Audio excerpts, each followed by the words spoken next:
Hello नमस्कार, श्री स्वामी समर्थ. तर आज आहे तिसरा सोमवार, त्यामुळं महादेवाच्या मंदिरामध्ये जायचं होतं मला आणि दयाला. त्यासाठी सकाळी लवकर उठून मी रेडी झाले आणि त्यानंतर मग हा आहे संध्याकाळचा व्हिडिओ. तर संध्याकाळीच मी उद्याच्या म्हणजे आजच्या पूजेसाठी बेल निवडून ठेवला होता. तर पहिल्या आणि दुसऱ्या सोमवारी काही मला महादेवाच्या मंदिरामध्ये बाळांमुळे जाणं झालं नाही.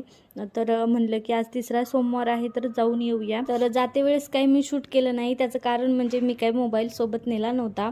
तिकडून आले की लगेच घरच्या देवाची पूजा केली आणि त्यानंतर मग आज जेवणामध्ये होतं गवारीची शेंग आणि बटाट्याचे पराठे. तर मला तर हे काही खायचं नव्हतं कारण की माझा आज उपवास होता. तर दोघांना खाऊ घालायचं म्हणजे मला दररोज एक मोठं टास्क कंप्लीट केल्यासारखं वाटतं, कारण की हे दोघं काही खात नाहीत. एवढं परेशान करतात खायचं झालं की.